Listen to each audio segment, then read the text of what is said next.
జాతకంలో ఎటువంటి ఇబ్బందులు ఉన్నాయో తెలుసుకోవాలి అనుకుంటే ఫోన్ ద్వారా కానీ వాట్సాప్ ద్వారా కానీ ఈ నెంబర్కి సంప్రదించండి.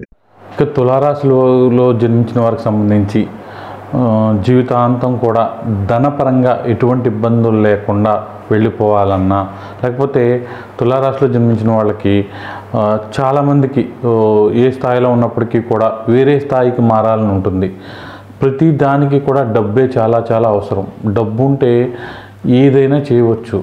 అయితే ఏంటంటే చాలా కష్టపడతారు, చాలా రకరకాల ప్రయత్నాలు చేసినప్పటికీ కూడా ఏది కలిసి రావట్లేదంటే కారణం ఏంటంటే లక్ అనేది లేకపోవడం. ఎంత కష్టపడినప్పటికీ కూడా ఆవగింజంత అదృష్టం ఉండాలంటారు.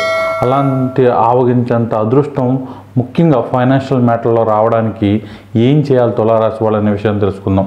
చాలామంది రకరకాలుగా చెప్తూ ఉంటారు, మీకు భాగ్యాధిపతి శనికి సంబంధించో లేకపోతే బుధుడికి సంబంధించో శనికి సంబంధించిన ఆరాధనలు చేసుకోవాలి, శుక్రుడికి సంబంధించిన ఆరాధనలు చేసుకోవాలని. ఇవన్నీ కాదు. మెయిన్గా ఏంటంటే మీకు ఈ డబ్బుకు సంబంధించి 11వ స్థానం అనేది ఎక్కువగా ఎఫెక్ట్ చూపించే అవకాశం ఉంటుందన్నమాట. మీ పేరు బలం ప్రకారమో లేకపోతే నక్షత్రం ప్రకారమో తులారాశి అయి ఉండొచ్చు. ఏ రకంగా ఆస్త సాముద్రికం, లేకపోతే కొంతమంది బొటన వేలేసి రాశి డిసైడ్ చేస్తున్నారు. ఇలా ఏ రకంగా రాశి డిసైడ్ చేసినప్పటికీ కూడా మీరు తులారాశి అని మీరు ఫిక్స్ అయిన తర్వాత ఇంకా తులారాశి అనమాట. మనం ఏదనుకుంటే అదే, అంతే తప్ప ఇంకా అనుమానాలు ఉండకూడదు. నాది తులారాశి, నాకు ఇప్పుడు లగ్నాన్ని బట్టి అనేది అబద్ధం. తులారాశి ప్రకారం కూడా మనం చేసే ఆరాధన వల్ల ఖచ్చితంగా ఫలితాలు వస్తాయి అన్నమాట. కాబట్టి తులారాశి అయినప్పుడు లాభస్థానాధిపతి రవి అవుతాడు. అయితే రవికి సంబంధించి మామూలుగా నార్మల్గా చాలామంది రకరకాలుగా చెప్తారనమాట.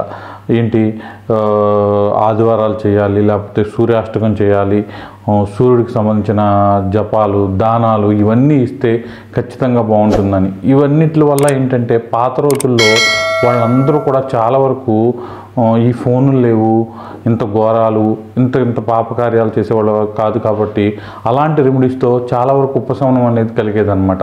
ఇప్పుడు ఎక్కడో తప్ప చాలా వరకు ఈ పూజలు పునస్కారాల వల్ల లాభాలు కలగట్లేదు. అంతా కూడా కొంతవరకు కమర్షియల్ అయిపోయింది. చేసేవాళ్ళు కూడా కొంతవరకు కరెక్ట్గా ఉండలేదనే అభిప్రాయాలు కూడా ఎక్కువ వచ్చేస్తున్నాయి. అయితే ఏంటంటే దశమహావిద్యల్లో ప్రతి గ్రహానికి సంబంధించి ఒక అధిష్టాన దేవత ఉంటారు.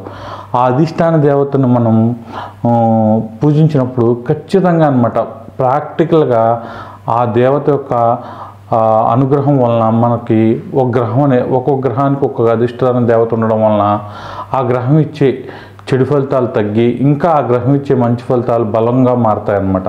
అంటే రవి ఇంకా బలంగా మారే అవకాశం ఉంటుంది. ఆ దేవత ఎవరంటే మాతంగి. దశమహావిద్యల్లో 10 మంది దేవతల్లో మాతంగి దేవి రవికి అధిష్టాన దేవతగా ఉంటుంది.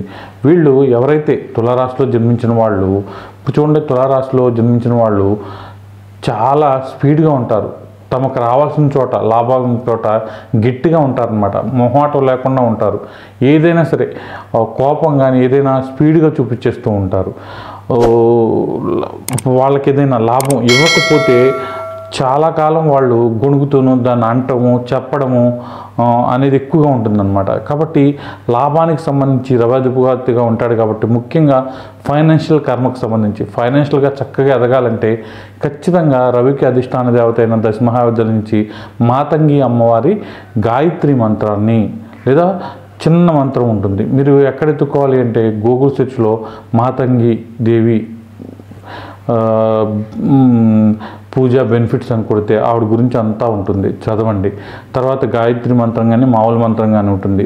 ఏదో మంత్రాన్ని చాలామంది చెప్తున్నారు ఈ దశమహావిద్యుల్ని ఏదో క్షుద్ర పూజల్లాగా క్రియేట్ చేయడం అని, లేదంటే వీటికి గురుముఖత తీసుకోవాలని చెప్పడం, ఇదంతా అబద్ధం. దశమహావిద్యుల మంత్రాలని ఎవరైనా చదువుకోవచ్చు.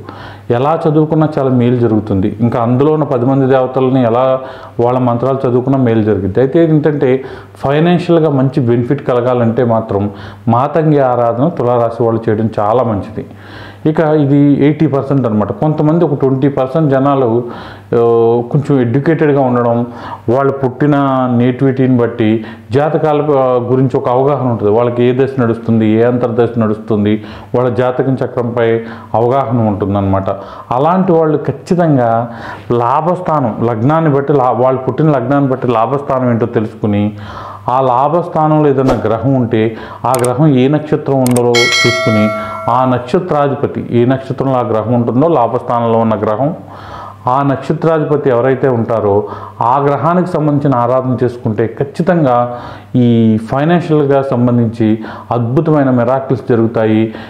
ఫైనాన్షియల్గా ఒక 3-4 మంత్స్లోనే మంచి గ్రోత్ అనేది కూడా కనిపించే అవకాశం ఉంటుంది.